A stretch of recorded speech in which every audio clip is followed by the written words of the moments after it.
joining us. The global trade war is escalating tonight between the world's two largest economies. China is striking back at the U.S. with matching 34% tariffs on all imports from America. A silent battle is unfolding that will determine who controls the future of global trade. In one corner stands China, expanding its influence through massive infrastructure investments.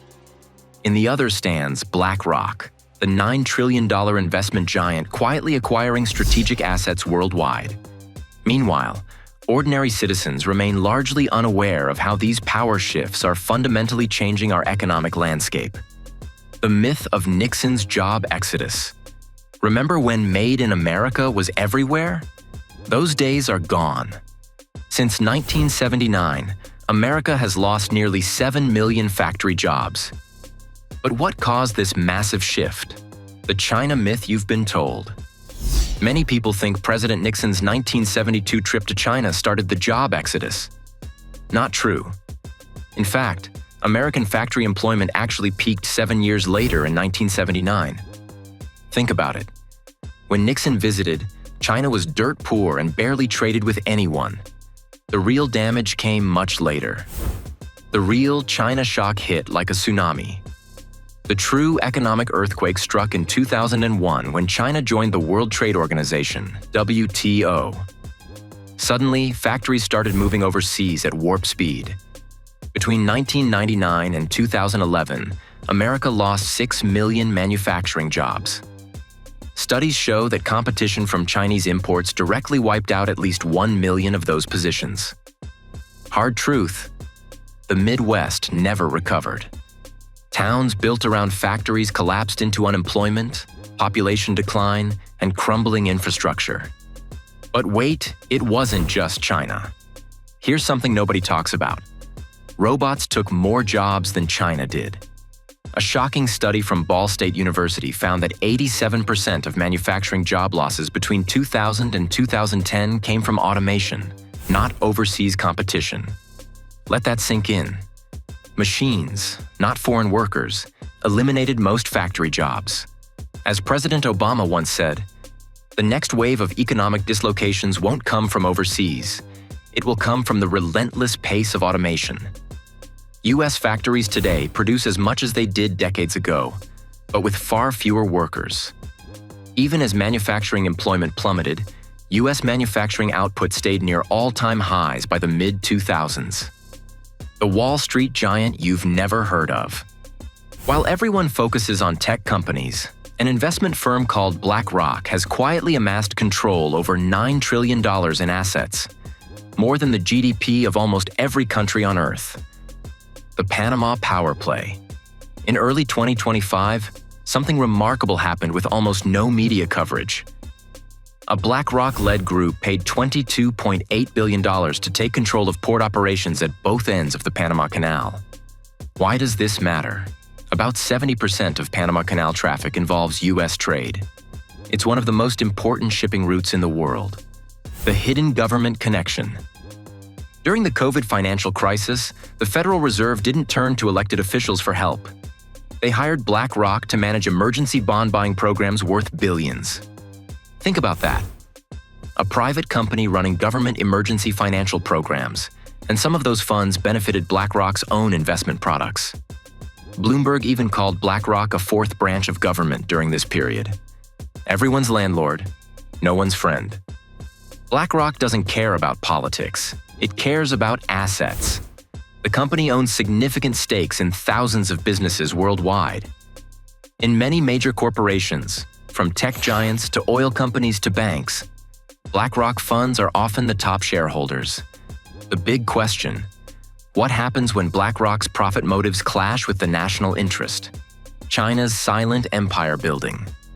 While America was distracted by wars in the Middle East, China launched the largest infrastructure project in human history. The trillion-dollar global shopping spree. China's Belt and Road Initiative, BRI, has invested over $1 trillion in ports and infrastructure around the world. Amazing fact: over 25% of all global container shipping now passes through ports where Chinese or Hong Kong companies have direct control or ownership. Ports everywhere influence everywhere. Chinese companies now operate or own at least one port on every continent except Antarctica. By 2019, Chinese operators controlled about 12.6% of global port container traffic. And it's not just commercial power. Analysts believe 55 of these foreign port projects could potentially serve naval purposes if China chose to use them that way. Is it really a debt trap? Critics call China's strategy debt trap diplomacy, lending huge sums to poor countries, then taking control of their assets when they can't pay. The most famous example, in Sri Lanka, a failed port project led to a 99-year lease to Chinese firms when the country couldn't service its debt. But wait. Some experts argue this narrative is too simplistic. Many countries actively seek Chinese loans because Western funding isn't available. For instance, China's Asian Infrastructure Investment Bank, AIIB, offers low-interest loans in exchange for resource access, but defaults allow Beijing to seize assets, a tactic critics say weaponizes the BRI. The new rules of global power. The old world order is fading fast. The rules have changed in ways most people don't understand. The Panama puzzle. Who really won? When BlackRock took over Panama's ports, U.S. Secretary of State Marco Rubio pressured Panama to cancel its agreement with China's Belt and Road Initiative. China was furious. Former President Trump celebrated an American company reclaiming the Panama Canal for U.S. security. That company was BlackRock. The irony, a private corporation, not the U.S. government, now controls this critical gateway. Is that better than Chinese influence? It depends who you ask. China's view. This means war, economic war. From Beijing's perspective, BlackRock's Panama move was a serious blow. China is the second-largest user of the Panama Canal and had viewed its influence over these ports as a strategic advantage. What happened next? Chinese regulators delayed the deal's finalization through an antitrust review, showing that economic weapons are the new artillery in global conflicts. The unseen battlefield, ports, loans, and digital systems. In the 21st century, wars aren't fought primarily with tanks and planes. They're fought with control of shipping lanes, financial leverage through loans, digital payment systems, supply chain dominance. Think about it.